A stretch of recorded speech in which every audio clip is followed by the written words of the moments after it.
Please take your seats. Good afternoon, good evening to all of you, and good evening to all those who have joined us online. So friends, in this session, we will discuss the essay question paper of 2024 mains. Okay, but before I start, let me tell you some key takeaways from the essay paper 2024. First is that it is on expected lines. So like some of the previous years, this year also philosophical topics have dominated. So as we predicted in the class that philosophical topics will be the dominating topics in the essay paper, and the same prediction finds reflection now. Second thing, if you see that those who have learned ethics will benefit a lot. It's again a thumb rule that has been established through the essay paper. So more than your optional paper or more than the other GS papers, it is GS paper 4 or ethics which benefits you most in the essay paper. And third key takeaway is that the topics are easy. And if one has practiced properly, has done enough answer writing of essay, that person will not face difficulty in this paper. Those who have written 2 good essays will end up beyond 135 only in this paper, because the paper was relatively easy. There were no such words in the topic which was very difficult to understand. So overall, if you see that this paper was doable. So let's start the discussion and let's pick the first topic. So I'll be starting with section A. First, I'll read all the topics of section A for you. First is forests precede civilizations and deserts follow them. Second, the empires of the future will be the empires of the mind. Third, there is no path to happiness. Happiness is the path. And the fourth one, the doubter is a true man of science. So if you see, all these topics are philosophical actually. Some people might feel that the first one is not philosophical, but they are completely mistaken. It is deeply philosophical. Okay, so we will start with the first one, which is forests precede civilizations and deserts follow them.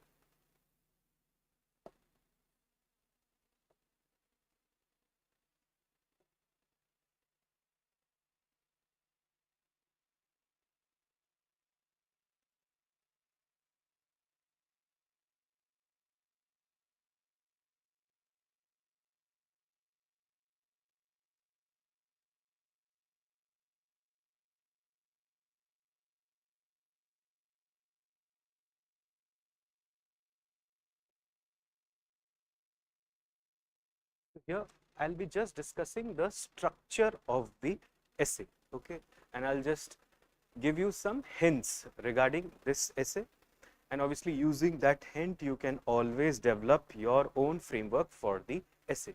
But before we begin, let me tell you that there are multiple ways to handle this topic, and we will be adopting one particular way to handle the topic. So shall we begin? Okay, so let's try to understand the topic first. Whenever you are encountering any topic, the first thing that you have to do is you have to underline the keywords, or you have to find out the keywords in this topic.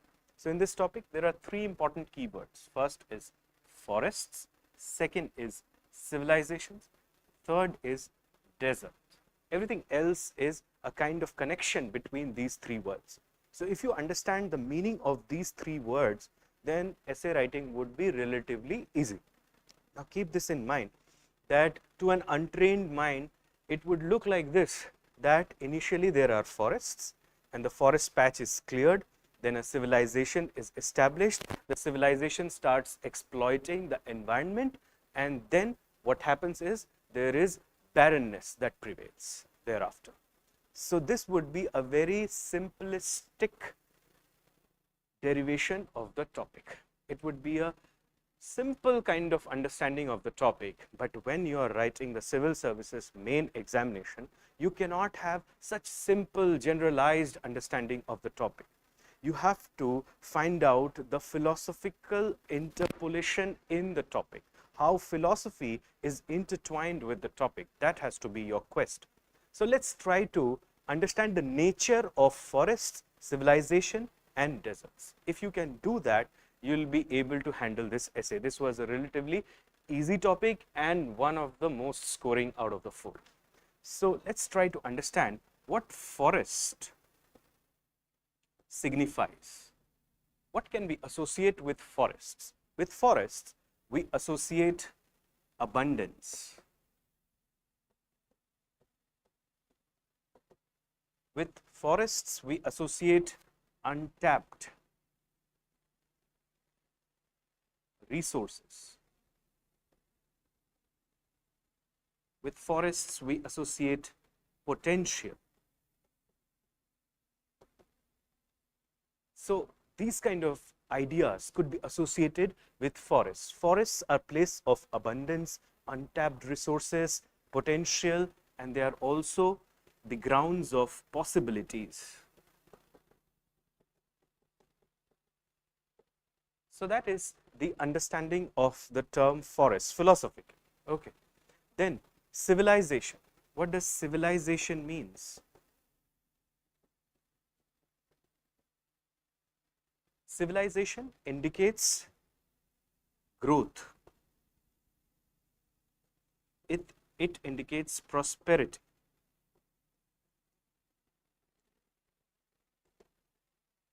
And civilizations also indicate a sense of accomplishment and achievement. So there is accomplishment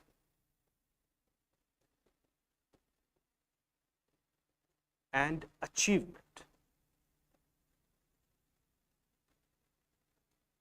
associated with every civilization. And now what deserts signify?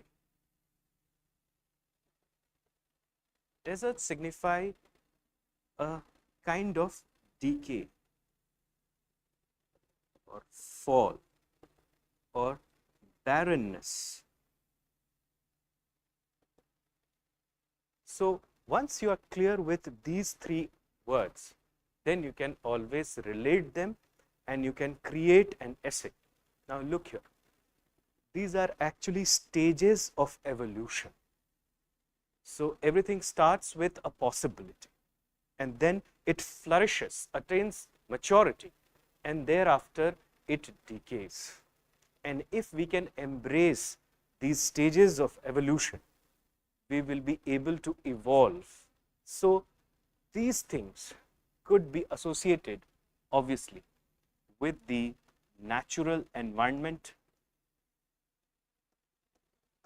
and always the natural environment, as far as this topic is concerned, has to be taken into context with some historical narrative.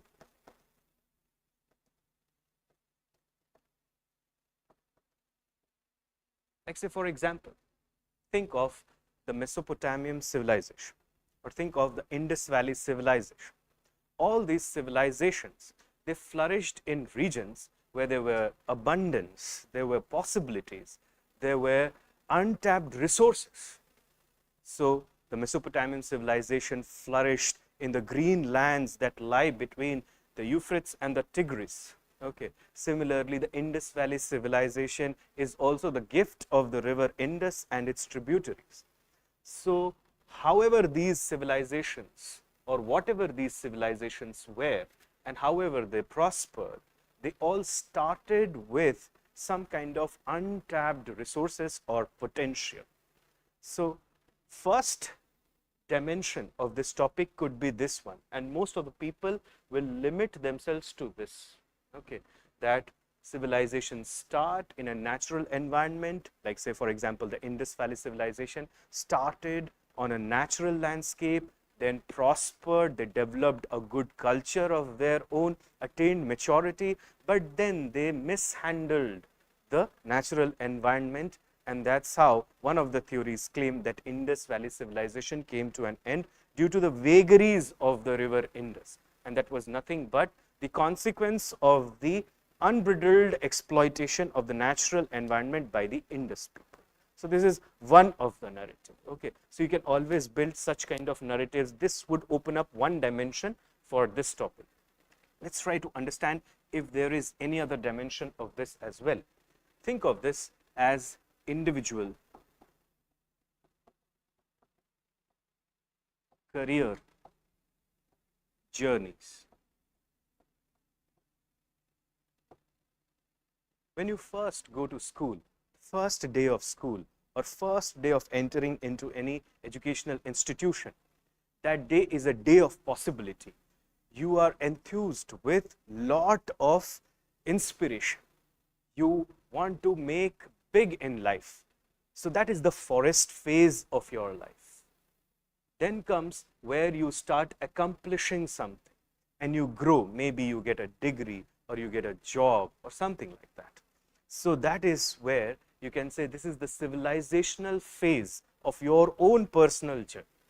And then comes the decay phase or the desert phase, when you feel that you are not growing or your career is not advancing, and that is where you start feeling frustrated. So, and you feel that you are tapped in the wrong occupation and all of that. So in individual journeys also there will be the forest phase, there will be the civilizational phase, and there will be the desert phase. Okay. Then think of nations and societies. They also go through these phases. First the forest phase, which is the phase of possibility, then civilizational phase when they flourish. You can also include empires in this, like how the Roman Empire flourished and then faded away with time. Do you understand that? So this topic is nothing but it is an indication of the stages of evolution. So first is the forest phase, followed by the civilizational phase, and then comes the desert phase. So civilization is the intermediate stage between forest and desert. So civilization is preceded by forest and followed by deserts. That's what this topic is trying to make us convey. Okay, so this topic is one of the easiest topics, but, and you can always add more dimensions to this. The point is, one would falter flat if he stops here, because the topic has something beyond this as well. Okay. Now think of this. If there is a forest phase, which is the potential phase, then there is the civilization phase, which is the growth phase, and then comes the desert phase, which is the decay phase. Does the evolution stop there? No. There is again the renewal phase. Renewal phase is like rising from the ashes again.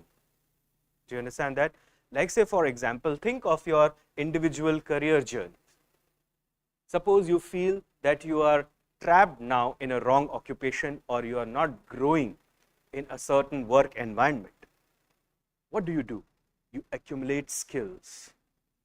You try to learn a new kind of skill, or you want to enrich your content.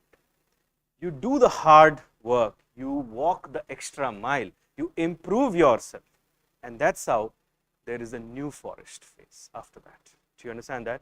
So it's a cyclical thing. So it starts like this, it starts with forests, and then it goes to civilization, then it goes to desert or decay, and then it comes to renewal, and which again opens up a new set of possibilities in your life.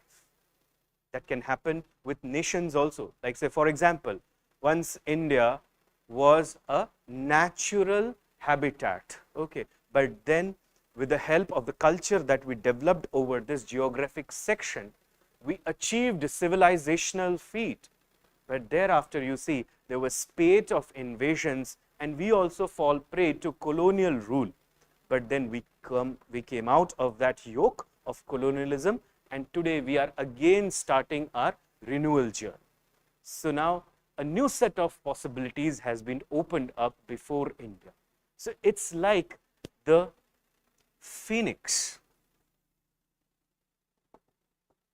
Now, what is phoenix? Phoenix is a mythical bird in the Greek mythology. It says that this bird never dies. As it grows old, it enters into fire and then rises again young from the ashes. So it's something like this. You can also add some examples to this case. Like, say, for example, you can think of Steve Jobs.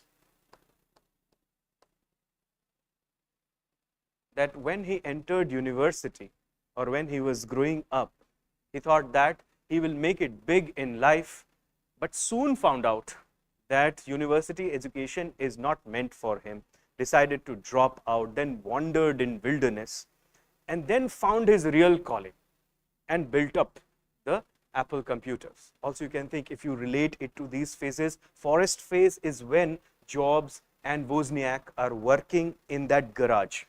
Okay. Civilizational phase is that phase when they have established Apple computers and Apple has come out with its Macintosh and is doing very well. Then what is the decay phase? Decay phase is when Jobs himself is fired from Apple. That's the desert phase for Apple. But then what is the renewal?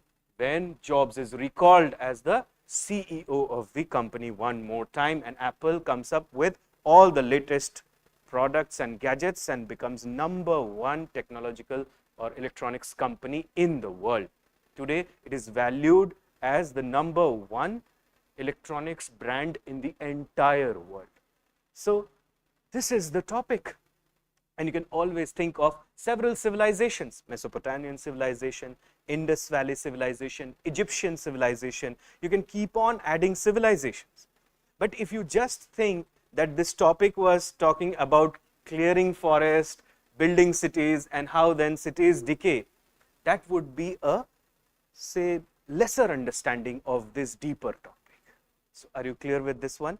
So the first topic was relatively simple. Forest precedes civilization and deserts follow them. What you have to do is you have to explain the meaning of forest, civilization, and desert. You have to understand what these three ideas actually mean, and then you can give certain context to explain this idea. But in the conclusion, you have to give the counter perspective. You have to also say that desert is not the end, because then there lies the phoenix stage or the renewal phase, and all these phases are actually part of the cyclic nature of existence.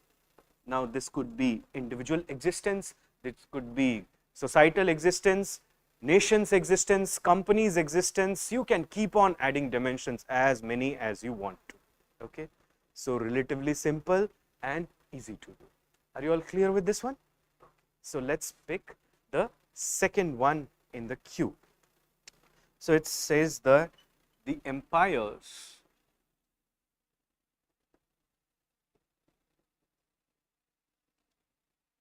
of the future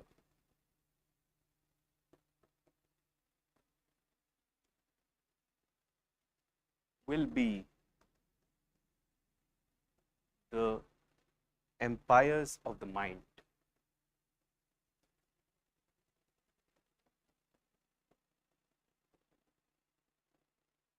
Again, a deeply philosophical topic. Keep this thing in mind, dear friends, that UPSC is not going to move away from philosophy very soon. Philosophical topics will continue even in years to come. So while you prepare for the upcoming mains or whenever you are thinking of giving your examination, please do prepare philosophical topics. And the success of essay goes through the paths of ethics. That's also one key takeaway that you have to keep in mind. Which subject benefits most in the essay paper? It is none but ethics, integrity, and aptitude. So this was the second essay. It says the empires of the future will be the empires of the mind. Again, you have to always look for the key words in the essay. So here there are two key statements actually: empires of the future, empires of the mind. and it is trying to draw a kind of connection between these two things. Okay. So first you must understand what is an empire. Traditionally, the definition of empire is that it's a group of states or nations under one monarch or a sovereign state. So either it could be one state or one monarch, and all the other states are under it, or rather vassals of it, feudatories of it. Okay. So that's the meaning of the term empire. Empires of future, the topic says, will be the empires of mind. So before you explore this dimension, you have to first try to make the evaluator understand that how empires were of the past. Then only you can relate it to the empires of the future. So how the empires of the past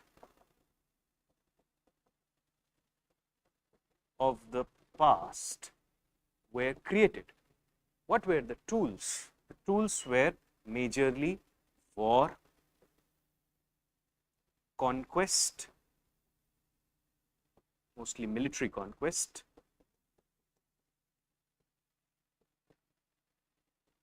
treaty, subjugation,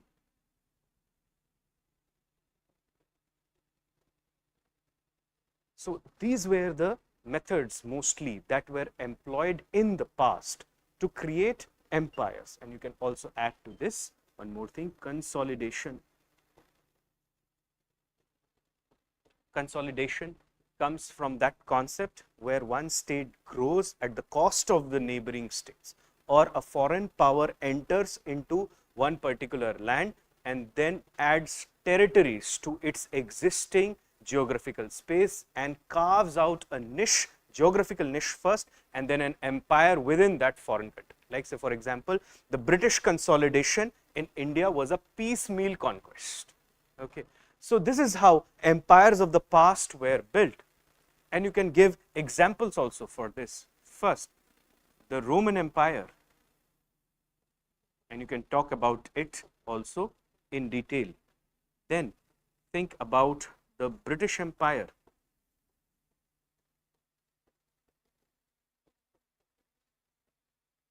think about the Mauryan Empire,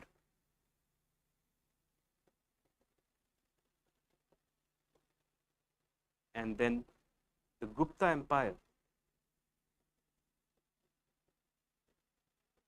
Mughal Empire. You can add more and more examples. Doesn't really change the narrative much. Okay. So first thing is you have to highlight in this essay that how empires of the past were created. So what were the methods and what was the result? These were the result. Then you have to come to the topic, and the topic is, it says empires of future will not be like the empires of the past, they will be the empires of the mind. Okay. So then you have to talk about first power of mind. Mind is a resource and it is a storehouse.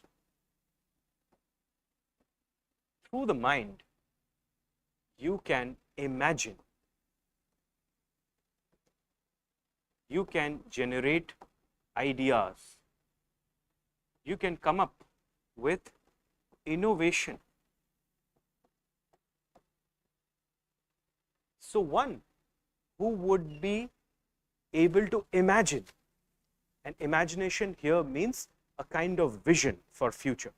So one who would be able to imagine, one who will be able to generate thoughts, one who will be able to innovate through the power of mind, they will carve out the empires of the future. Do you understand that? And what tools or what would be required to do this? Obviously, think about today, what are the devices through which you can build hegemony? Because if you launch open war today, maybe most of the countries will not welcome that. But you have to grow as a nation, or you have to grow as an individual in society also. So if you accept the Darwinian logic of survival of the fittest, then you have to carve out an empire. That empire could be also an empire of your mind. Do you understand that? So the first thing is technology. One who will leverage technology today, they will carve out empires of the future. Then one who would be able to handle big data. One who would have cultural or soft power. They will also be able to generate a kind of empire for them. Like say for example, USA uses Hollywood. So simply literature, movies, songs, all these things could be used to carve out empires. Then you can also think of how networks that are established which help in the flow of labor, money or capital, whatever you want to say, and investments along with the goods and services. If one who would crack the networks, like say for example, the logistical supply chain, if any company, any country can crack this, they will be able to build the trade empires of the future. Now you can bring in a lot of examples in this context. You can talk about companies like Meta, how they are building an empire of their own and how they are even influencing governments of sovereign states. So you can highlight that. You can also bring in the example of countries like China, how they are trying to build an empire of their own through the logistical network that they are trying to create, say the BRI initiative, the Belt and Road Initiative. You can also think about, say for example, USA, how it is trying to build an empire of its own, mostly through its technology and through its soft power. USA is doing that a lot. And the new alliances that will be formed in future will also not be military alliances alone. Military alliances will remain in future, but the new alliances will not be purely military. They would be more innovative, or they would be more technology driven, network driven, etc. It's all about the intellectual capital. This will be the biggest capital in future. Do you understand that? And you can also give some example, except for example, in 19th century, what was gold? In 20th century, what was oil? In 21st century, data will be that thing. So the future empires will be the empires which could handle data, technology, culture, network, all these kind of things properly. And those who will also have a narrative, because narrative building will be a key aspect in future.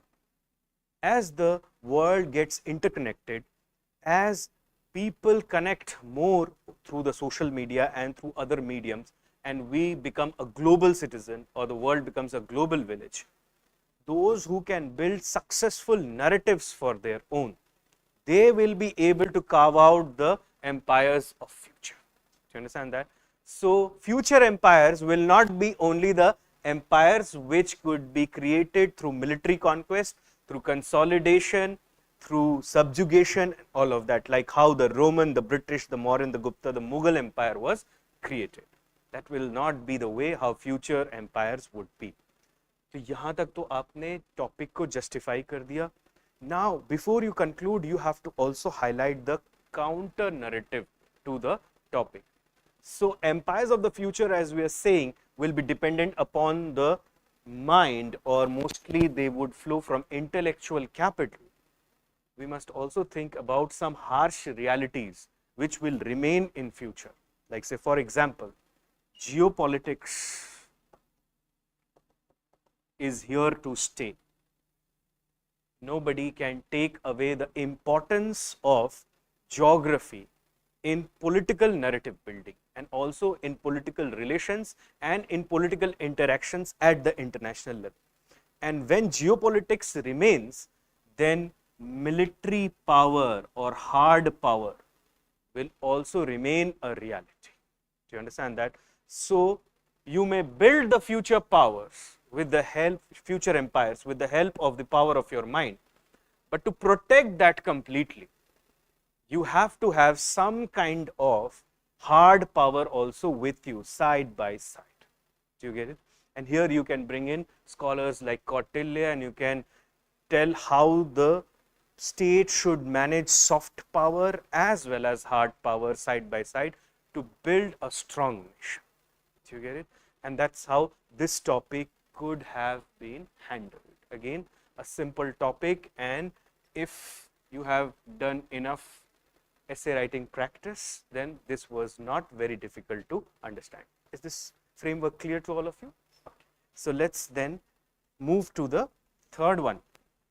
The third one says, there is no path to happiness. There is no path to happiness. Happiness is the path.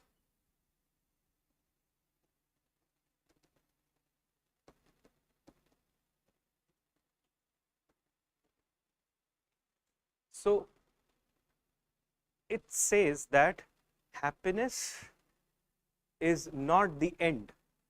Actually, happiness is the means. When you're talking about no path to happiness, you are treating happiness as an end goal. You understand that? And you're searching for the path. But when you say happiness is the path, then happiness becomes a means to achieve something else. Do you understand that? So in this topic, if you say part 1 topic, and I hope most of the people might have attempted this one because this was very tempting to attempt. That's why you have to first understand happiness and how it is seen, whether it is seen from the end of, or from the lens of, as an end, or is it seen as a means to achieve some other end. Okay. But before you start anything, as far as this topic is concerned, you must first define what is happiness. Everything should start with the definition of happiness. So what is happiness? Happiness is actually a state of mind. It's a state of mind. And it has certain aspects. Like, say, for example, it has positive feeling. When there is a positive feeling, you can say you are happy. It also comes with a sense of purpose and a sense of fulfillment. That is happiness. So once you define happiness, then you have to also categorize happiness, or what are the different types of happiness. So when you look at the various types of happiness, then you can throw more light on this topic. Like say for example, what are the various types of happiness? First is the pleasure based or hedonic happiness. That is one kind of happiness. Pleasure based happiness. When you derive pleasure for something, from something, you feel happy about it. Okay, so this is happiness with indulgence into something. Then there could be the anticipatory happiness. Anticipatory happiness is when you are looking forward for something which is beneficial to you, or you feel that it will give a kind of fulfillment or a sense of purpose to your existence. So like say for example, aspirants looking forward to the final results, and when they see their name, it is also a kind of happiness. So anticipatory happiness, when you have done well in something, you will always have that element in your mind. Then comes the eudaimonic happiness. Eudaimonia means a life well lived, as given by Aristotle. Eudaimonia is that idea of happiness, or eudaimonic happiness is that idea of happiness where there is a sense of purpose or meaning to your existence. If you understand your meaning or a sense of purpose, that will also give you a kind of happiness. Then there could be engagement based happiness. Suppose you are engaged into some particular activity. Suppose you have taken a pledge and you are trying to fulfill your pledge. So when you are working towards your pledge, then you feel happy about it. Do you understand that? That's also a kind of happiness. Then there could be pride related happiness. This can also be called as accomplishment based happiness. When you have achieved something in life, then also you will feel happy for it. Like say for example, pride related happiness may follow the anticipatory happiness, where you are looking forward for something. Another kind of happiness is spiritual happiness. Spiritual happiness is that happiness where you find some kind of inner peace with yourself, or you feel that you are growing as a person. That's also another kind of happiness. Then there is moralistic happiness. When you stand for your morals, or you perform your actions by keeping the values that you have at the center of your actions. Your purpose is value driven. Once that happens, then you can talk about this type of happiness as well.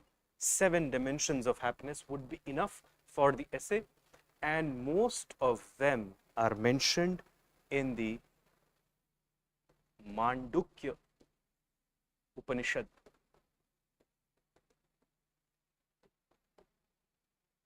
Here is where this is mentioned, okay, that what are the different types of happiness. But then the topic says there is no path to happiness. Happiness is the path. It means there is nothing that leads you to happiness. In fact, happiness is the path that is leading you to somewhere else. This is where you have to open up the topic proper. So happiness is the path for what? Happiness, in fact, is the path. Happiness is the path for self-actualization or self-realization. It means reaching self-potential, and through all of this, gaining a higher kind of consciousness.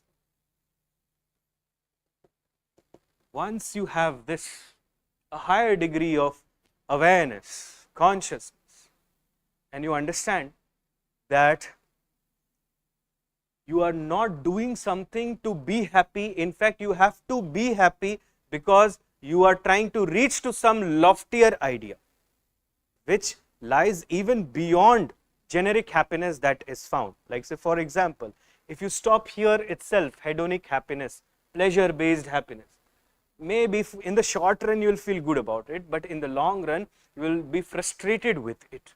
So in the long run, what are you trying to achieve? In the long run, you are trying to achieve these things: self-actualization, self-realization, self-potential.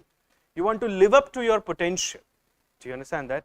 And if you remain happy, then you maintain a positive outlook towards everything. Happiness has a direct consequence to your attitude. What kind of attitude you will have.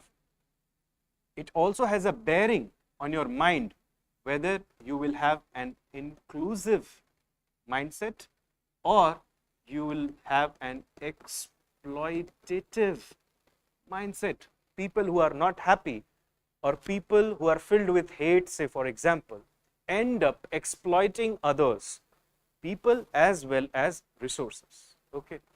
So happiness has a direct connotation with these kind of things, all of which make your life a full circle, make your life worth living. Do you understand that? And what is consciousness? How can you define that? So in Indian Upanishads, say for example, the idea of consciousness is very simply explained, though it is a very deep topic, but it is very simply explained. It is explained something like this. Think of this. Think of this as the consciousness.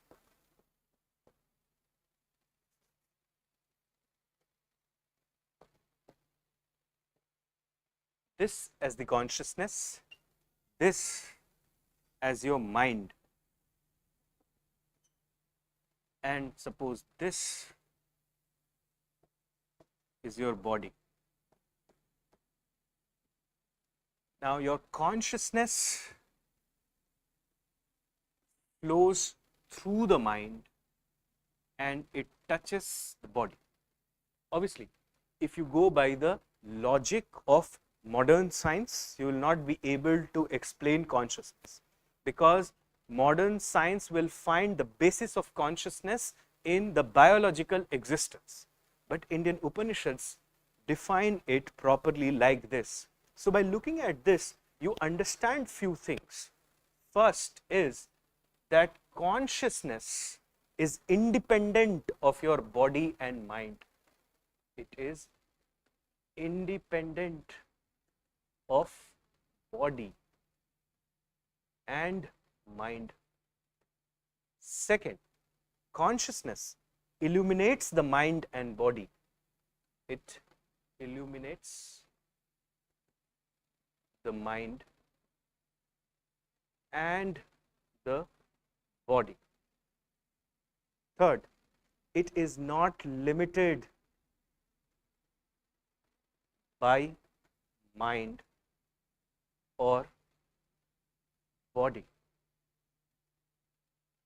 It is beyond that. Okay. It's like the sun and insolation. Insolation is not equal to the total energy emitted by the sun. Then it exists, or we understand it, due to our body and mind. It means body and mind helps in its detection, and finally, if there is no body or mind, we will not be able to detect consciousness. To understand this, think of this. Say, for example,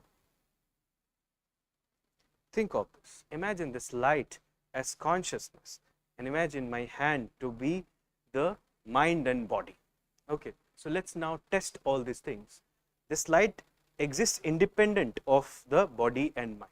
Second, it illuminates the body and mind. My hand starts shining the moment I make the light fall upon it. It's not limited by mind and body. Now look, this light is spreading all across, and only a small section of it is falling on my hand, and there is light beyond my hand as well. It exists because there is the body and mind. Now here is the light, but you cannot see it unless I bring my body or mind into context. The moment I bring it, you can see the light. If I remove it, you can't see it anymore. Do you understand that? So if there is no body and mind, we will not be able to detect consciousness. Do you understand that? Therefore, it becomes our moral duty to keep our body and mind in a happy state, because we are trying to reach to a higher level of our existence, which is our conscious existence. Do you understand that? And that fulfills the topic completely, that happiness is not an end, rather it's a means. Because the first thing says that there is no path to happiness, it means it is not an end. Happiness is the path, it means happiness is the means. Happiness is the path through which we reach to our consciousness. And happiness is not the end, and we should stop searching the path for it. Because happiness could have several kind of manifestations. Got it? Clear? Simple topic again, but if you do not open it, you cannot open the dimensions of it, then it will be very difficult to handle. Okay. Here I am just sharing the framework, right? Because that is what we can do in this available time. Let's move to the last topic of section A, which is the doubter.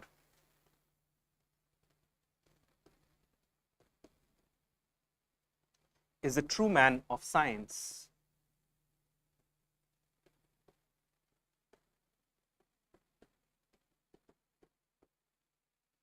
So this was the fourth topic of part A, which says the doubter is the true man of science. Now again, as I said, that whenever you are looking at one particular topic, you have to always focus on the keywords given in the topic. That will give you some preliminary hint about the topic. But you have to also see beyond those keywords when you are developing the counter narrative. So here the keyword is doubter, and the relationship is that doubter is a true man of science. Do you understand that? So actually you see that this talks about the philosophy of skepticism. Skepticism is that philosophy which says that you cannot accept anything on face value. You have to raise questions, and you can accept only things if they cannot be falsified any further. So the entire Socratic method of inquiry,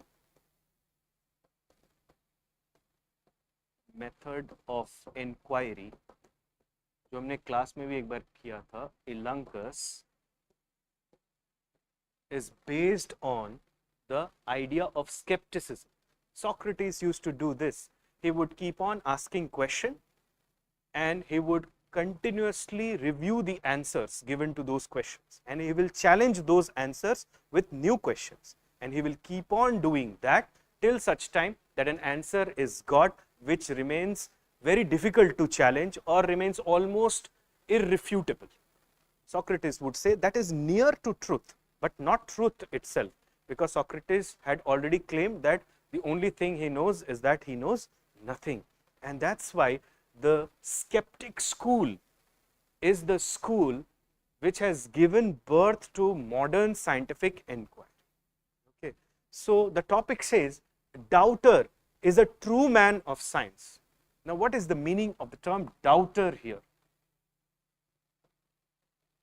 Doubter is that person who asks questions. What kind of questions? Relevant questions and challenges an established idea, narrative, or method. That person is a doubter. And the topic says, this person is the true man of science. It means he is the kind of person which science is looking for. Okay. So now how can you open up this topic? Obviously, first you have to talk about skepticism.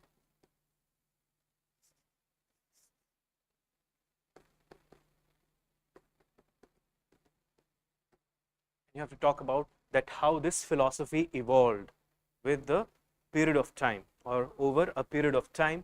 And obviously you can always refer to Socrates and you can begin thereafter and take a full blow on this philosophy. Then you have to talk about this method of inquiry in science, which is known as thesis, antithesis, and then synthesis.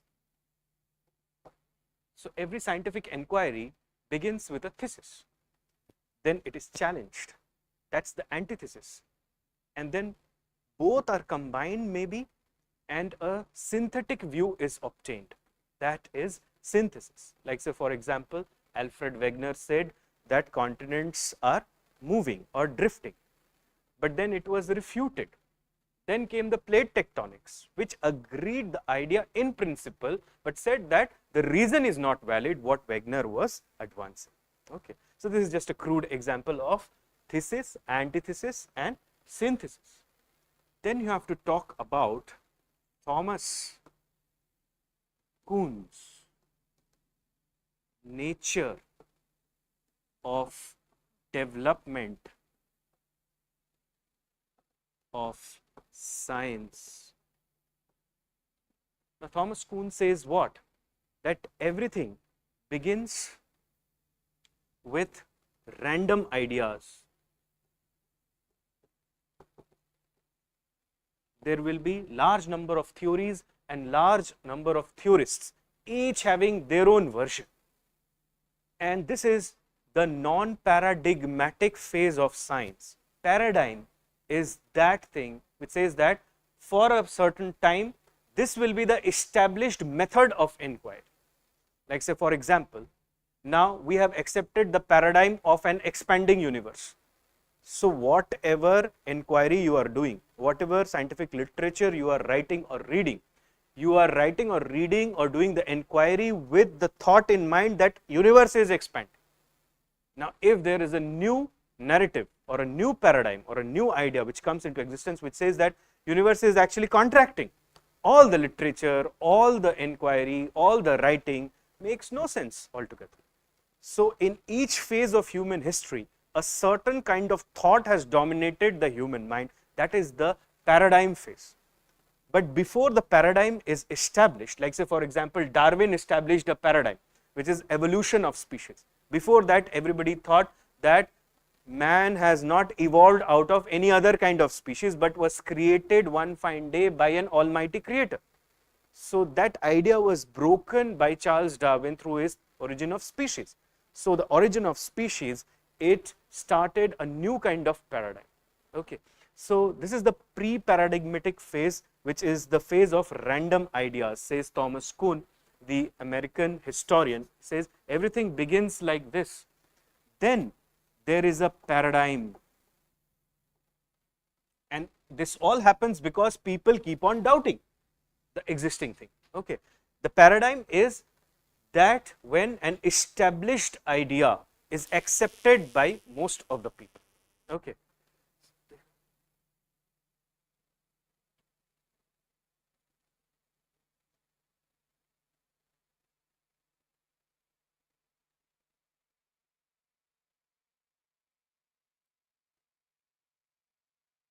Hmm.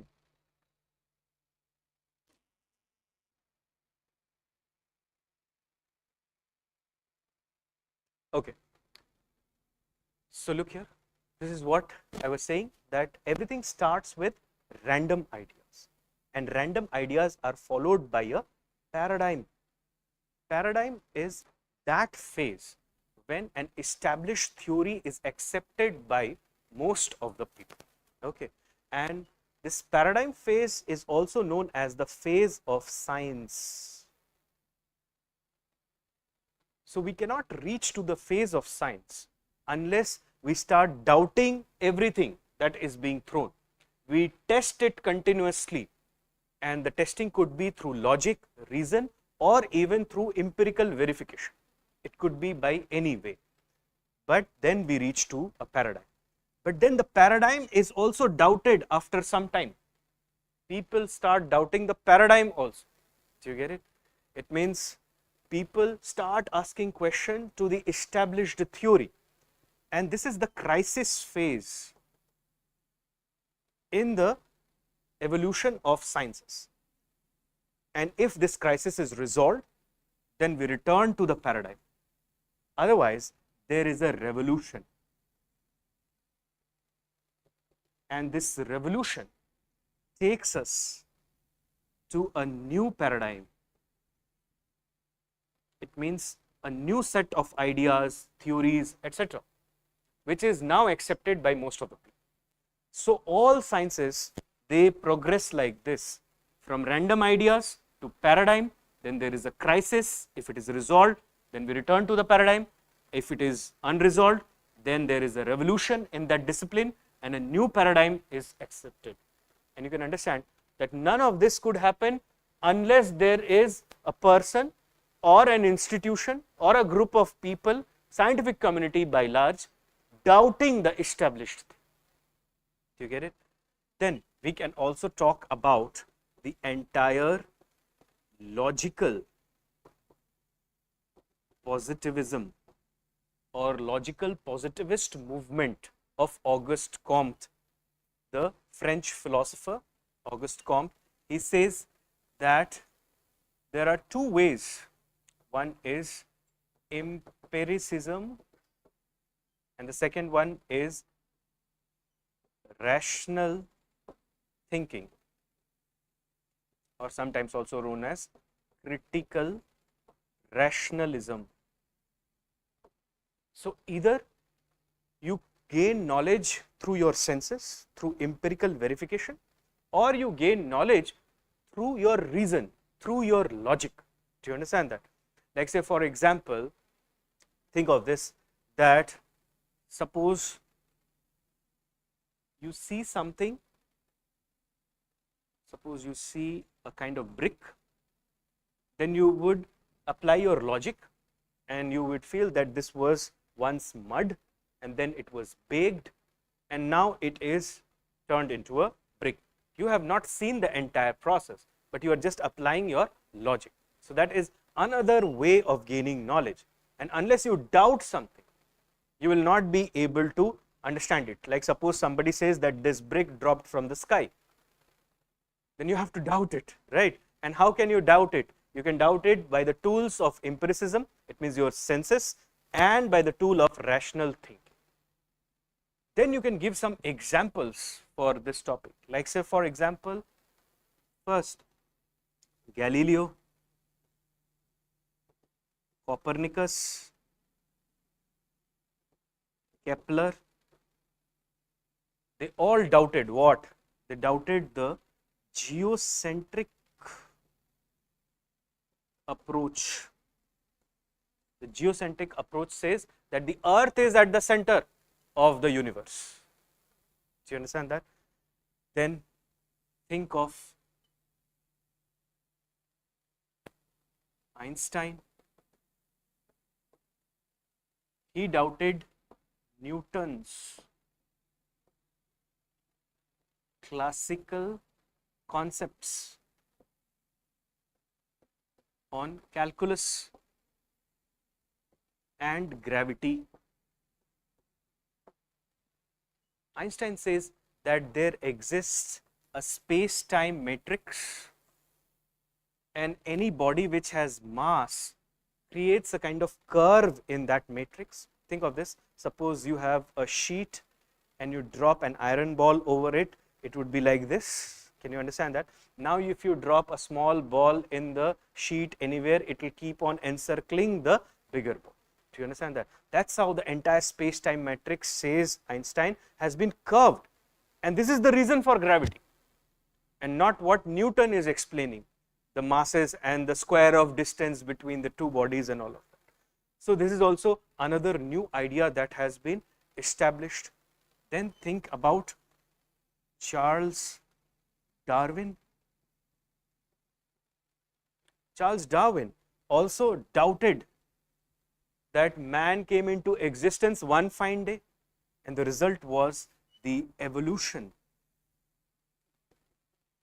of species concept.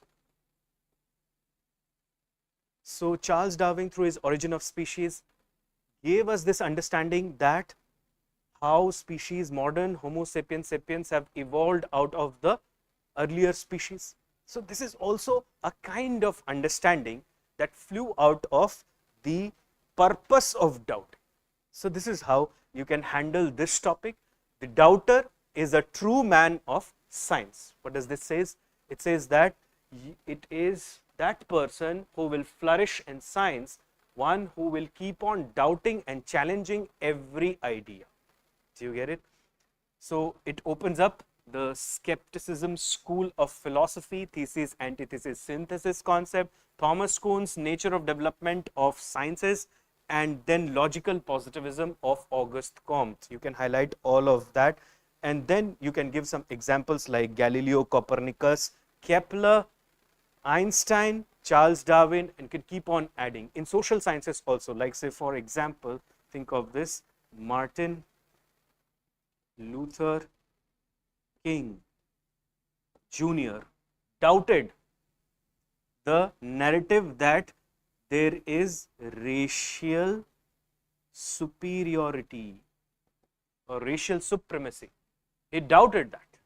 So that's why he is a man of science.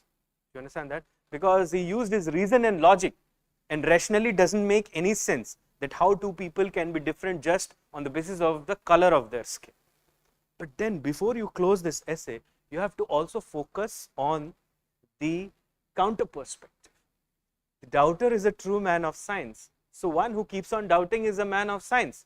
But a man of science also has faith in something. And what is that? Science itself. You understand that?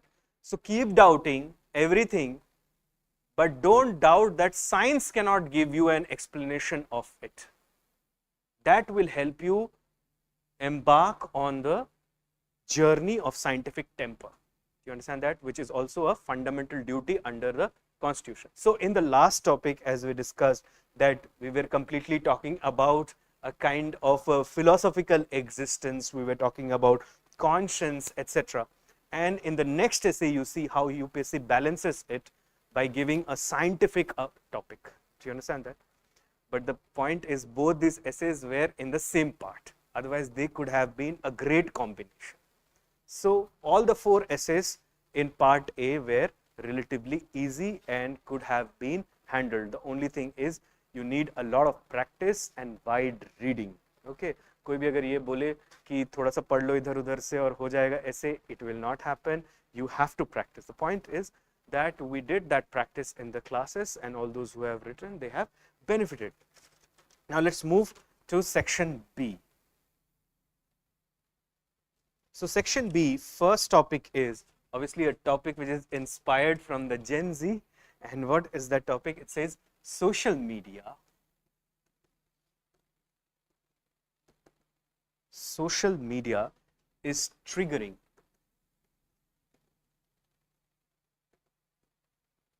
is triggering? Fear of missing out.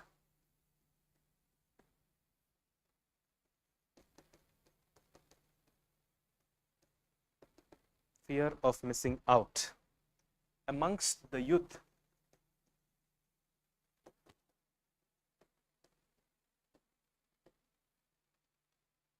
Precipitating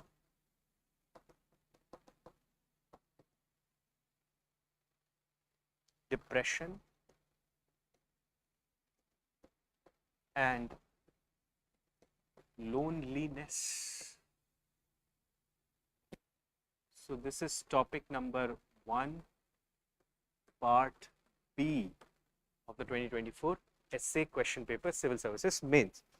So when you look at this topic, again, you look for the keywords first. First is social media, obviously. Second, fear of missing out. It's nothing but FOMO, fear of missing out. Amongst the youth, precipitating depression and loneliness. So this essay is a direct kind of relation between social media and your mental health or mental well-being. Okay. So first in this essay also, you must understand what is social media and what is fear of missing out. Is fear of missing out a new idea or it always existed? You have to explore all such kind of dimensions. So social media, simply put, it is a integrated, open and interactive platform where you can share, for sharing images, messages and opinions. Social media converts you from a passive consumer of information into an active content creator. So it galvanizes you into action. Do you understand that? FOMO. What is fear of missing out? It is a mental state. It says that others might be reaping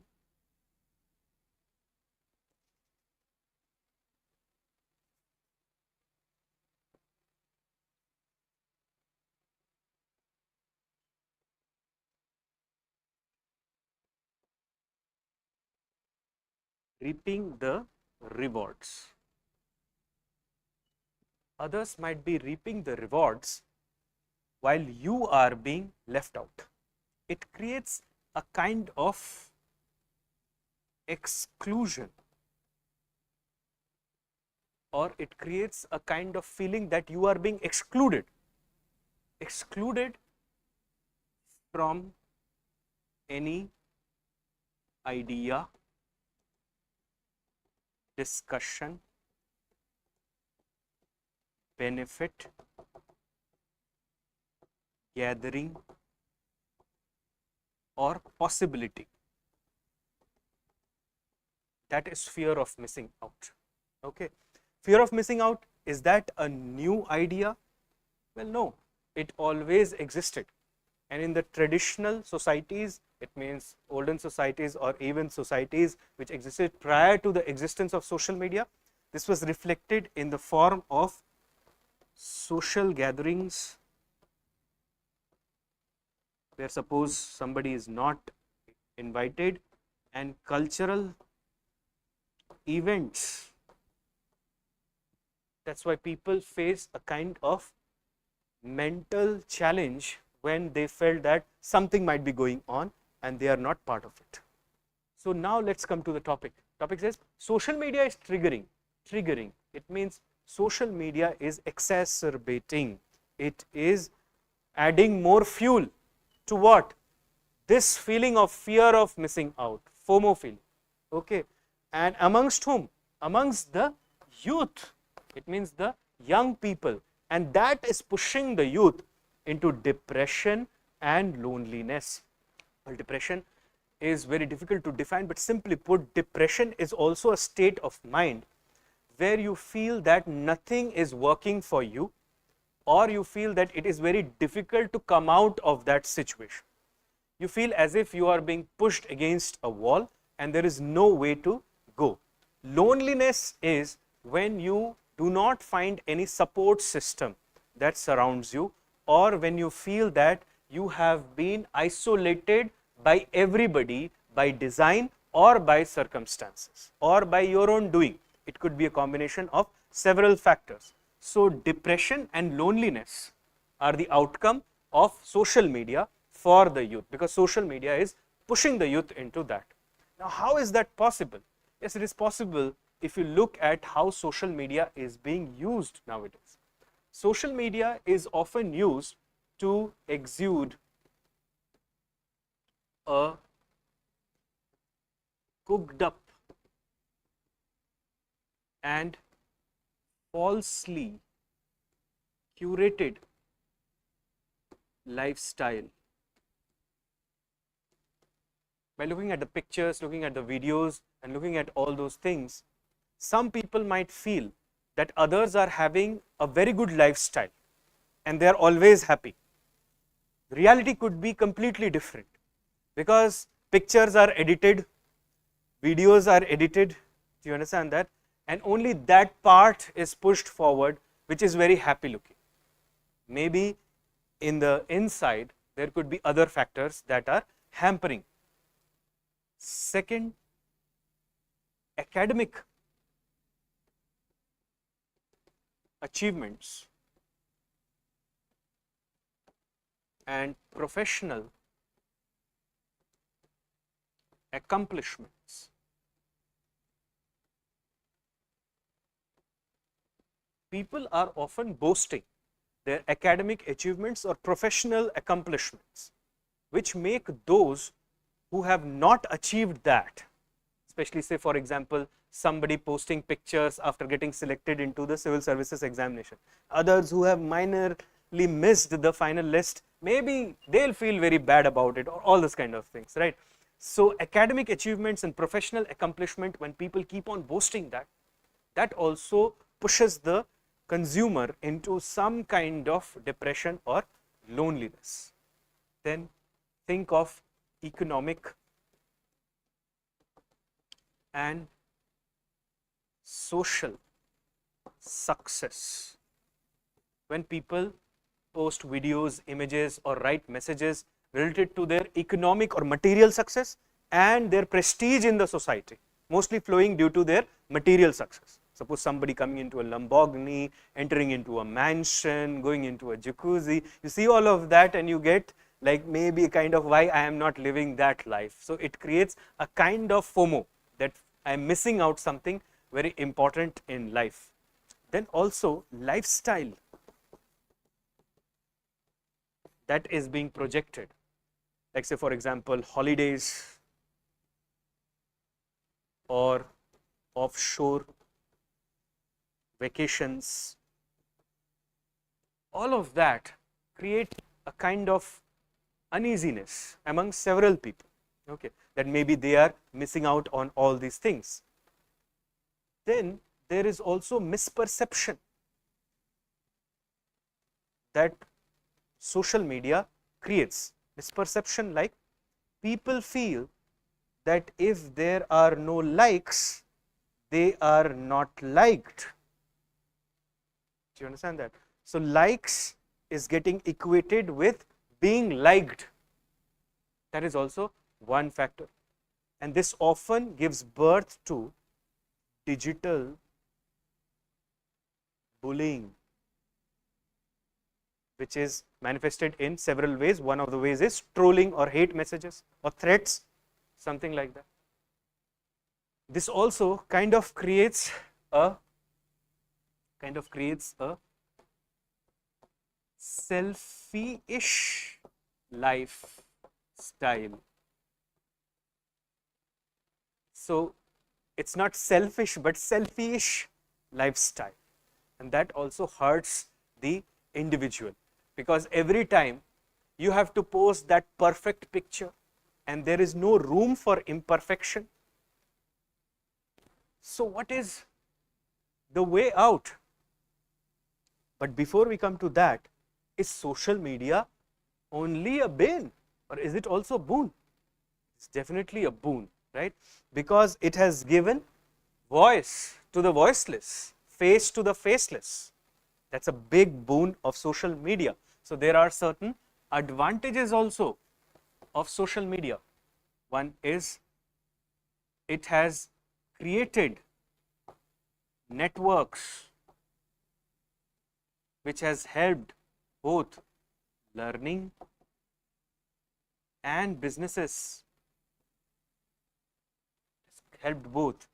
Second, it has given face to the faceless and voice to the voiceless.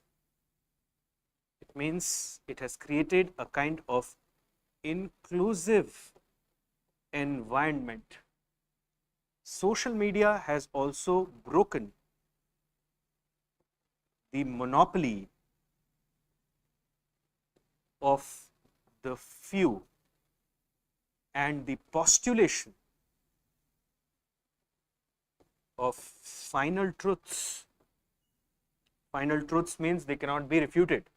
Counter narratives are today well established through social media.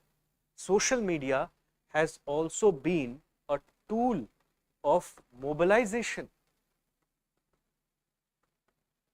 Say for example, political mobilization, or say for crowdfunding, all of that. Social media has also given a fillip to entrepreneurship. So entrepreneurs have also benefited a lot due to the usage of social media. Got it? Social media also gives you a taste of the exotic. It means food that you haven't seen, country that you haven't visited, or culture that you haven't been exposed to. Social media helps you to do all of that. Today, just at the click of your button of your keyboard or in your mobile, you can do a world tour in 5 minutes. Visit any country that you wish to visit. Okay. So social media has done all of that. But it is also true, it is equally true, it is a triggering point for depression and loneliness among youth, because it creates this feeling of FOMO, fear of missing out. So what we have to do? We have to do this to come out of this. First is we must really appreciate the role of social media in our lives. We must truly understand why social media is there. Social media is for learning, for sharing, and for development. It's all about the mindset. We have to work on mindset because this is a mental health issue. So mindset पे हमको काम करना पड़ेगा, ठीक है? That instead of looking at social media as a platform which excludes you or doesn't include you, look at it as an inspirational tool. So when somebody shows his economic progress or material progress or academic accomplishment, you must understand that maybe you would also do that if you are in the same position, or others might also end up doing that. So rather than getting depressed by it, you try to seek inspiration from it. Much easier said than done, obviously, because you can understand this is a mental thing, so there will be different states of mind to this. what is more practical way? Have real networks in life rather than reel based life. There should be some solid backing to your existence. It could be family, it could be friends, it could be anybody whom you can interact with whom you can interact with. It's not that your interaction from the real world should not be completely cut off. And you must understand that social media is actually a tool. And you can give certain examples like how people got inspired when they were faced with several challenges. Dr. APJ Abdul Kalam is a great example. When he was faced with several challenges in life, he was not bogged down by it or depressed, or he did not go into loneliness. Rather, he took it head on. He got inspiration and decided to fight all these odds and rise. Do you get it? So this is how you can handle this topic. Social media is triggering fear of missing out amongst the youth, precipitating depression and loneliness. First, explain social media, then FOMO, then how social media has hurt us, how social media has benefited us, and then what we need to do in order to leverage. Do you get it? That would be again a very good choice of essay topic if you pick this one, right? And I feel that many might have done that. Let's move to the second one. This is second topic, means sixth topic technically, but second topic of part B, which is nearly all men can stand adversity, but to test the character, give him power. This essay in fact comes directly from one of our mock tests, okay? But anyhow, this is a quote which was given by the American President Abraham Lincoln. So Lincoln said this: nearly all men can stand adversity, but to test the character, give him power. So the keywords here are adversity, power, character. Do you understand that? Once you identify the keywords, then it becomes relatively easy for you. So you have to understand what is adversity and what is power. How are these two things different? Adversity is a situation of scarcity, lack of freedom, or no access to resources, or no presence of agency. That is an adversity. What is power? Power is when you have authority, when you have freedom of choice. It means you are empowered. When you have access to resources in a sustainable manner. When you have all of that, you can say you are in a position of power. So Lincoln says that if you put anybody in adversity, they may come out of it with flying colors. They may show the test of their character under such situations. But when you give them power, really you understand what they are. Do you understand that? Because Lord Acton,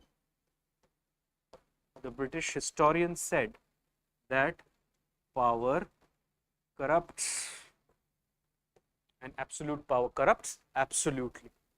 So in the essay, what you have to do is, first you have to talk about that how in adversity people may stick to the values and preserve order. You can give some examples also in that context. Then talk about power, or rather the dynamics of power. And power could be hard power, soft power, that could be one classification. Social power, economic power, moral power, institutional power, legal power. There could be different kinds of power. So think about social, political, moral, legal, institutional, etc. All kinds of powers. And then you try to highlight that how character, which is nothing but the moral nature of man, how it expresses itself when it is in adversity and when it gets power. You can give some examples also. Like, say, for example, after the defeat of Germany in World War I, Hitler actually talked about the emancipation of the German population. He called the Treaty of Versailles, and to a large extent he was true in that, as an enforced treaty on Germany. Do you understand that? So at that time he was out of power, and that's why he was talking everything that was in German interests. The moment he attained power, it turned into that Frankenstein that we all know, and how he unleashed a reign of terror. Do you get it? You can also give the example of Stalin. So Hitler could be a case, Stalin could be a case, or any other dictator, Saddam Hussein, you can pick anybody. Okay. That how they have monopolized power and they have destroyed civil liberties. Do you get it? And then you can highlight that how, if you really want to test somebody, that whether that person is a good person or not, give that person power. Power is a sense of authority, freedom of choice, access to resources in a sustainable manner, and the power to make decisions that impact lives. Do you understand that? It could be any kind of power, social, moral, political, legal, institutional, or a combination of all, and how it impacts actually somebody. Do you get it? But then you have to go beyond this as well. While you are closing the essay, you have to see the counter perspective as well. The counter perspective is that nearly all men can stand adversity. So there is a hint into this as well. Nearly all men. It doesn't say all men. Nearly all men. It means there must be some men who cannot show the quality of their character even in adversity. You understand that? Muammar Gaddafi, say for example, is a brilliant case here. The dictator of Libya, how the country was in complete shambles, political, economic, social, yet Muammar Gaddafi did not show the test of character under such situation. What he did was, he unleashed a reign of terror in his domain, and that's how he aggrandized his position. So this is also one case. Nearly all men can stand adversity. This is one case of Muammar Gaddafi, where in adversity also he has not shown any kind of relentlessness in the moral turpitude that he was going through. There was a lot of moral falling in his character even in adversity. Okay, so you can highlight that as well. So this topic then becomes one of the easier topics, and most probably was picked by most of the people. Nearly all men can stand adversity, but to test the character, give him power. Lot to write, easy topic, and only thing is what you have to do is you have to draw the relationship between adversity, character and power. That's what you have to do. Okay, and the essay is almost done. We move to the penultimate topic, which is the third topic, technically the seventh topic of part B. All ideas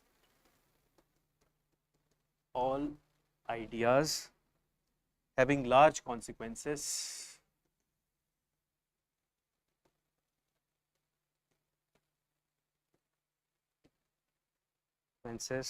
are always simple.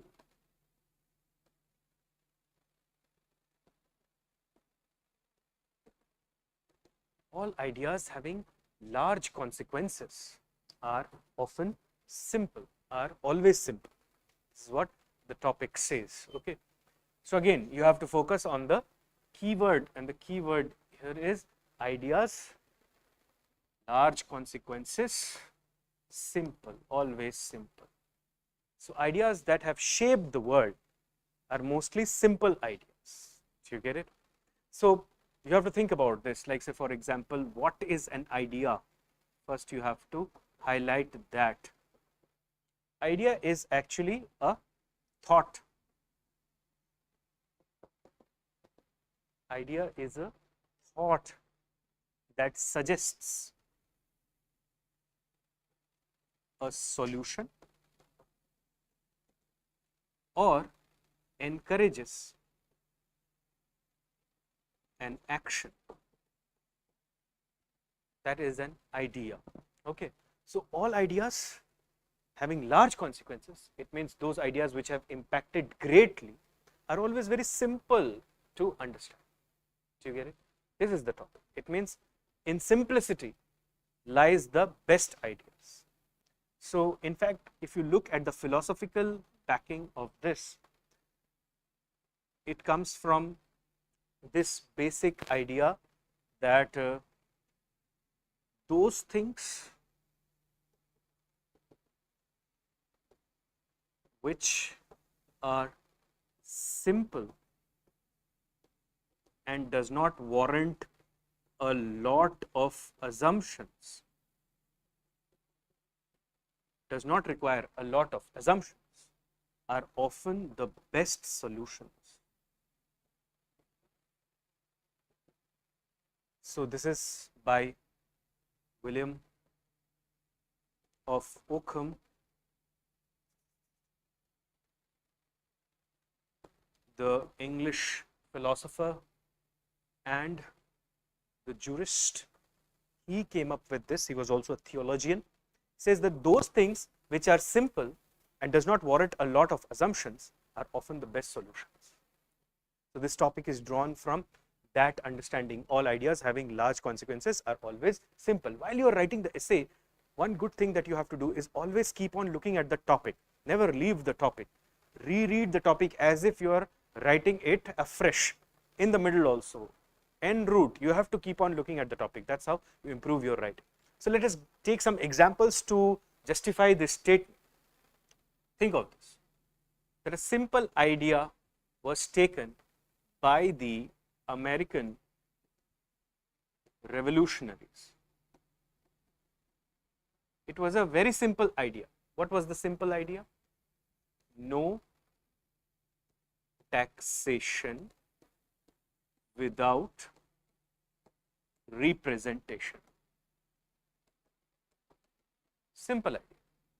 No tax without our representatives are there in the British Parliament. But that was not accepted.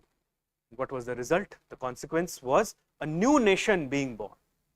Do you understand that? A simple idea, that you do not give us representation, you cannot tax us. Give us representation, then tax us. The British king said, not happening under my watch. So they said that, okay, then we'll take a country out of you. So that's how the British Empire lost one of its most possessed assets. Obviously, India was the cash cow, but America was no less. Then think about the French revolutionaries.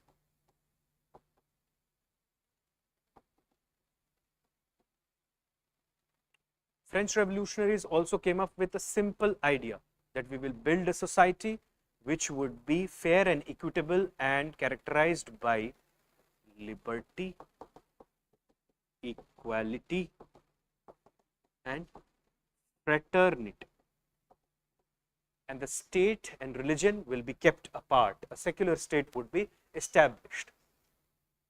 They were fighting the social stratification in the French society, and they started with a very simple idea, because ideas can do what? Ideas can spark revolutions. Revolutionary ideas, in fact, precede revolutions. Ideas can also give lasting solutions. Like, say, for example, the idea of renewable energy replacing crude oil once and for all. That is an idea which can give a lasting solution. Or say, desalinization plants which can turn saline water into fresh water is an idea which can have a large consequence. It may solve the drinking water problem of several countries, especially in the Middle East. It can do that. Ideas can also inspire and build nations. Ideas can also build nations. Got it? Like the idea of India can actually build India. Do you get it? So, the French Revolution is another example. Think about the idea of democratic decentralization. Simple idea that power of democracy will be given at the grassroots level. And what was the result? The result was the establishment of Panchayati Raj institutions, or the urban local bodies. Another idea, say for example, we will create a fair and non-discriminatory society, and the result was the insertion of Article 70 in the Constitution. Just a simple idea, abolish untouchability. Let's see what will happen. And the result was a far-reaching consequence. Do you understand that? A sense of equality was created in the society. So you can go on and on to adding up to this list that how simple ideas have changed the world once and for all. Or say for example, one more if we can add, that humans have evolved from primates. Simple idea, and gave birth to the origin of species and the ecological context to human existence. So this is how all ideas that have far-reaching consequences are actually simple ideas. That's what the topic says. Now you have to go beyond the topic. Sometimes simple ideas may also be faulty ideas. Do you get it? Sometimes for some complex situations you require complex ideas. Like say for example, think of this, that if you are going for say military modernization, you cannot do a simple type of modernization, okay, on the basis of a simple idea. So here also in such cases there could be a simple idea that could change everything. Like say for example, can we go underwater without being detected by a ship? That's how maybe the submarines came into existence. Do you get it? But at times, especially when you are in 5th generation, 4th generation warfare, you require complex ideas and not simple ideas that would have far-reaching consequences. Or think of space exploration, or think of social problems, social evils. You cannot say that if we give job to everybody, maybe the society will prosper. That would be a very simplistic understanding of a complex situation. So you must also save yourself from overgeneralization. That is what you can write at the fag end of this essay. oversimplification, overgeneralization might not be the right approach. Do you get it? And then you can close this essay. Sometimes there could be a complex idea also that have far-reaching consequence. Sometimes a simple idea that have far-reaching consequence. Some case studies also you can integrate in this, like say for example, the simple idea of giving every person a personalized account through which the person can chat with many people at the same time. That's how Facebook started. Do you understand that? So it's a simple idea that people will connect. There is a digital community which we will create, or you will just tweet your message. So that's how Twitter started, which now transformed into X. So that's how you can address this topic as well. A simple one. All ideas having large consequences are always simple. So the key word here is always, and you have to challenge that during the fag end of the essay. Throughout the essay, you have to support that. At the fag end, always come up with a counter narrative in the essay. Clear? So we move to the last topic for the day, and which is the fourth topic, the eighth topic of part B. Question paper, fourth topic of part B. It says the cost of being wrong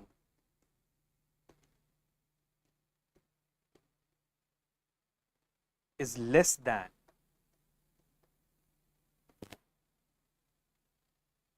the cost of doing nothing.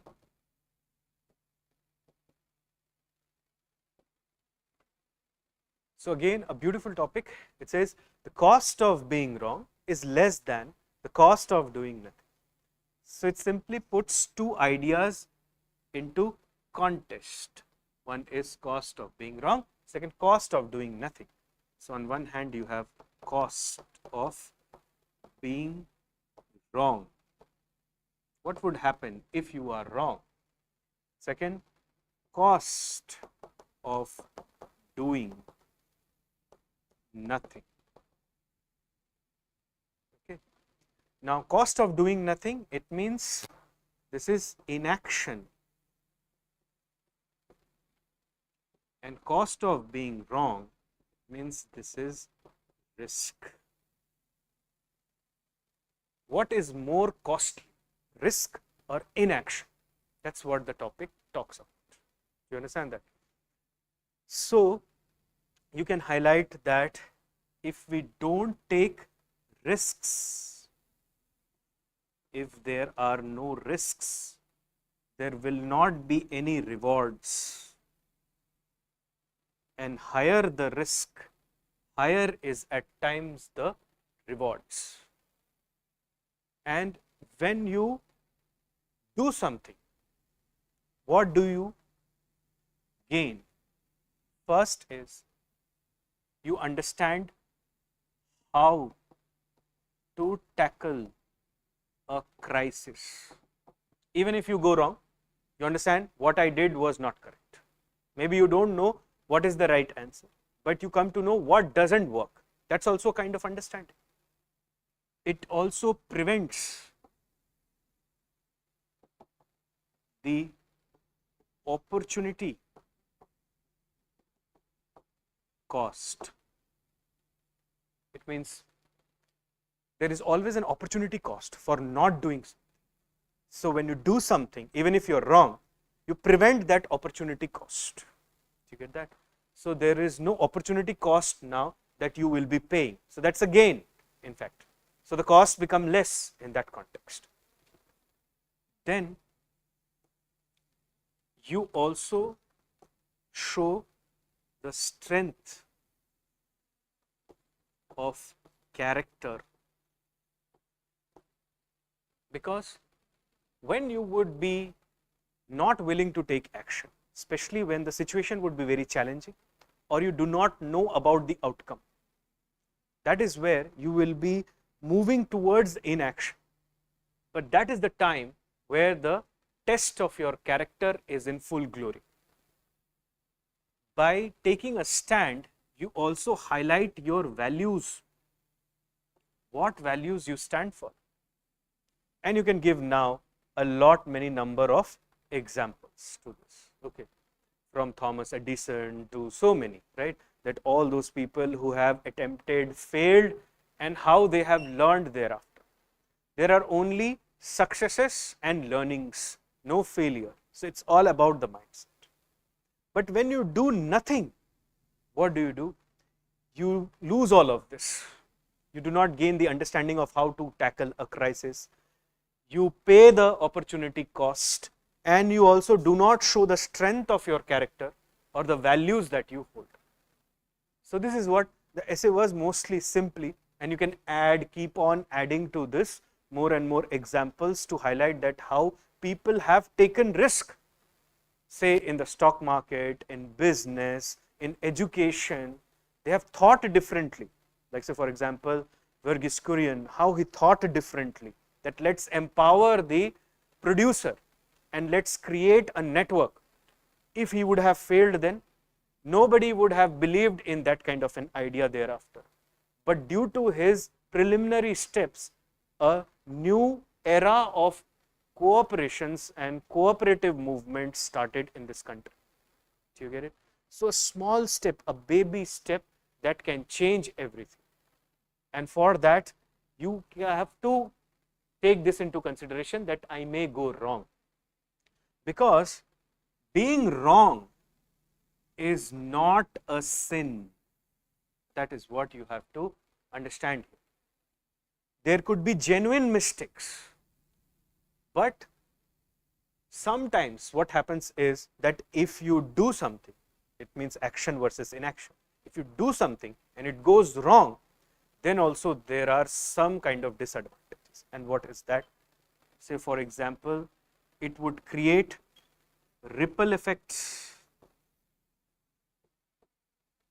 or domino effect.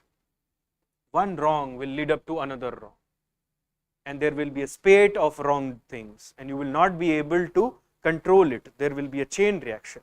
That's the price you may pay, end up paying. And then you might be looking at short-term gains, and you must be sacrificing the long-term benefits. Sometimes when you push yourself quickly into action, you might be just looking at the short-term gains, and you must be sacrificing completely the long-term benefits. Then as you close this essay, you have to also talk about how the cost of doing nothing can also be sometimes a good thing. You understand that? A good cost to pay. Like say for example, when you are speculating, sometimes you might not be the first person to speculate, but you are that person who intelligently studies the trend and then takes action. Like say for example, Warren Buffett. Warren Buffett's philosophy is value investing. Okay, so he will study the value of the company, and he will not invest in the company as if he is purchasing certain amount of shares in the company. He will always invest in the company with the mindset that he will acquire the company in future. So that would be a long-term kind of thing. So at times you might require some time for contemplation, so you do not want to push yourself into action immediately. Then this could also be a kind of strategic move. Inaction could also be a strategic move. Like say for example, that there is a threat at our borders, suppose an unfriendly nation or something like that. So it is undergoing an economic crisis or something of similar sort, then it could be a strategic move to stay away from its geopolitics, and let's see how the events fold out, and then place your cards intelligently. So in the realm of international relations also, sometimes inaction could be a strategic move. So that is what you have to highlight. Okay, so first you have to talk about the cost of being wrong, then the cost of doing nothing. You have to compare both of that. Then what are the costs, or how being wrong can be more costly than inaction, and how inaction could be beneficial under certain situations. So first you have to bat for the topic, then you have to reverse the topic. It means you have to think like this: the cost of doing nothing is sometimes less than the cost of being wrong. You have to think reverse fashion also about the topic. Okay? So this was the essay paper, simple paper, not very tough, and so many topics here are reflected from our classes. In fact, very recently we did the social media thing also, so that's also coming directly from the classes. The point is, there are three things that I'm telling you that you have to do when you are doing your essay. First is that you have to read your ethics paper properly. So three things that you have to do when the essay paper preparation you are doing. First, read your ethics properly. Second, do a lot of practice. Without answer writing practice, you will not be able to ace the essay paper. And third is, always have an open mind. Think for the topic and against the topic also, and build a complete perspective and not a lopsided one. These three things can help you in your essay writing. Okay. So the key is philosophical topics. You have to master these philosophical topics. So now I'll take the questions if there are any. You can now ask me your questions.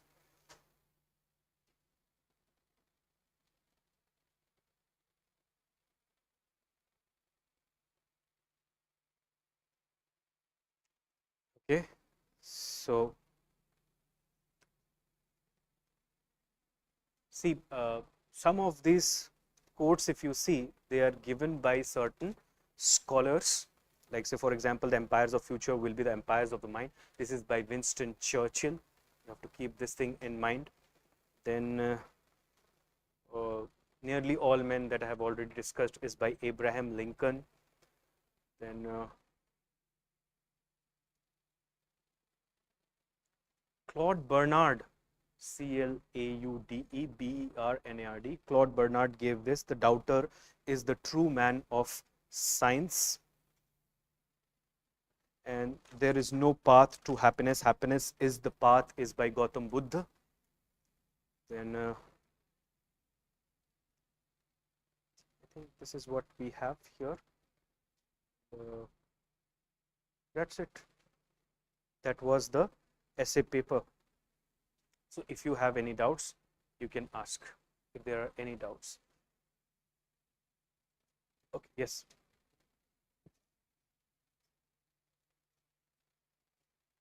Social media.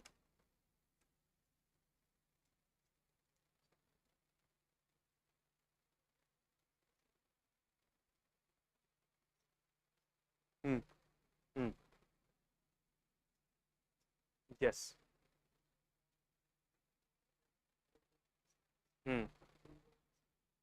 Yes, we can always include that here.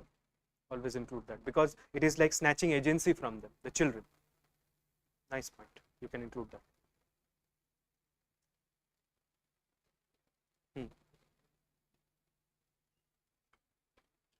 Yes.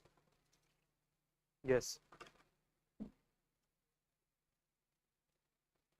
See, banning something will not be a solution ever, because if you ban something, there will always be some other underground network or say other kind of server through which they will access it. Rather, it is telling them the value of their real lives versus their real lives. Once you can explain that to children, then you can protect them from the problems that they face related to social media. Especially teenagers, they face a lot of problems. Okay, so I'll also take some of the questions that I'm seeing here. Mukund says, we can mention historical anecdote from Paleolithic to Neolithic revolution and consequently ongoing climate change and global warming in first essay. Yes, if your reference is to this topic, forest precedes civilization and deserts follow them, Mukund, you can do that. Then Agastya says Winston Churchill. Yes, you're correct on that. The second topic is by Winston Churchill. Then Akesh says, sir, whenever the topic is asked, then should we always justify that in its term? Mostly you should, Akish, but at times you can also just highlight the counter perspective of that. Then it's mostly okay. So these were the questions. Uh, Topic is asked, should we always justify that in terms of even if the statement is negative in its nature? No. Then the topic will not be exuding a sense of negativity.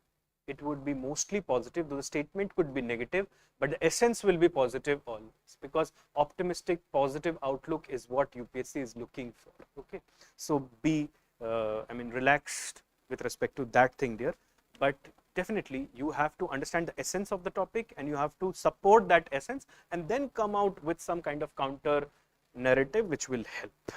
Okay. So, any other questions? Yes.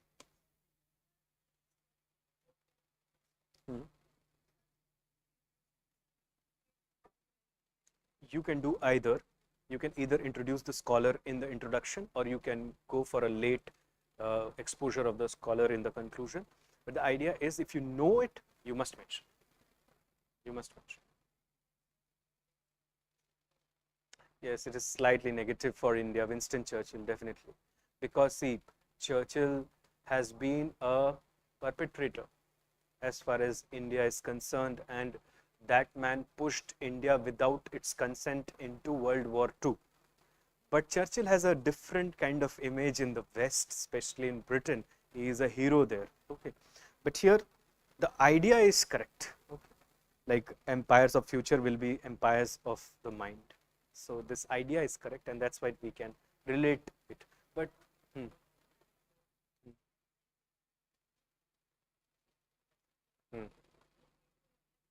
huh, huh. Yes, you can, but uh, do not fall into the colonial narrative that the colonial scholars have built, that Churchill is like next to God. Don't fall into that trap, okay? And because after all, you are writing for the Indian civil services, okay? And you have to talk in the Indian context.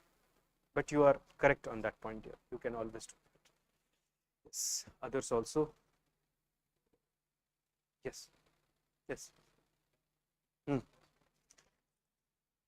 Cost of doing nothing. Hmm.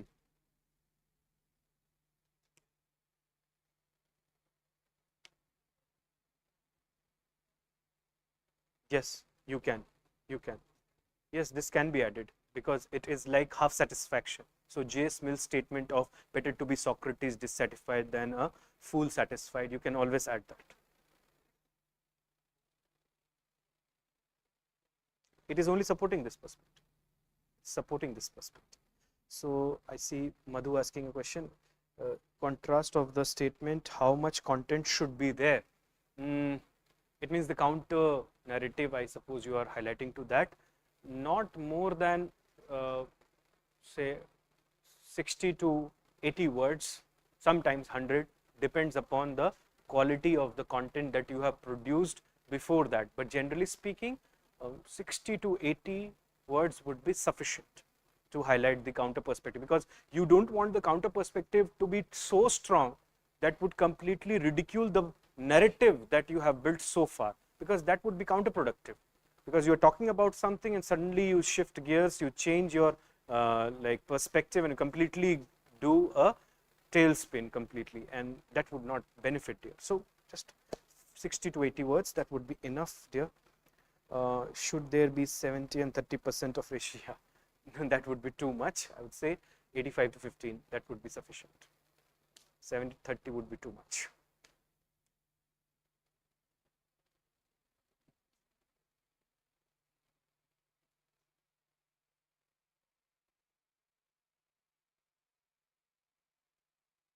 Hmm.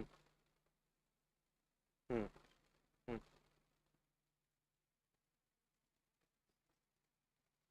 Hmm. You can always refer to the epics.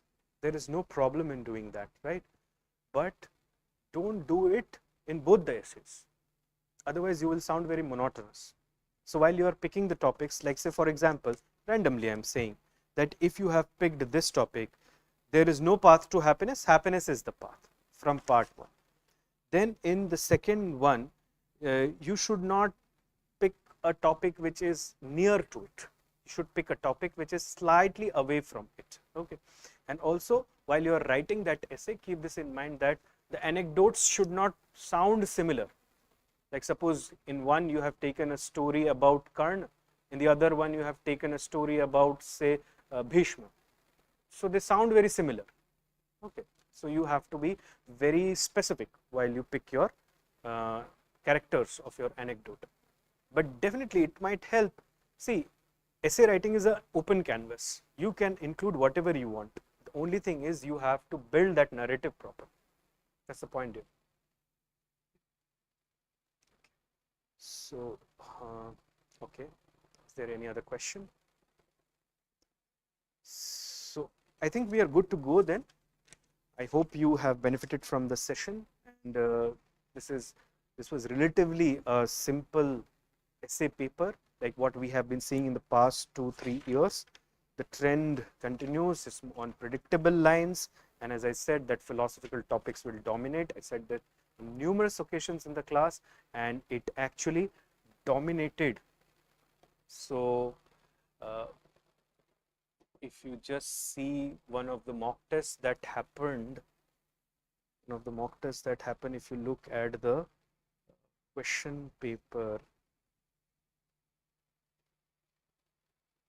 now look at the first one, injustice anywhere. It's also once it was asked. I think losing the topic somewhere.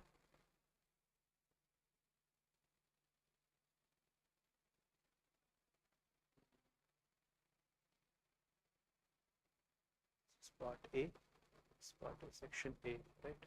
So look for section B.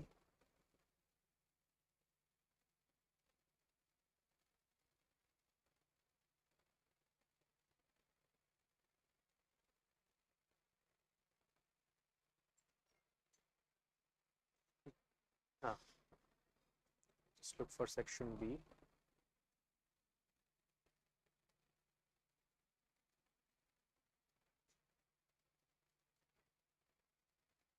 Now look at the first topic.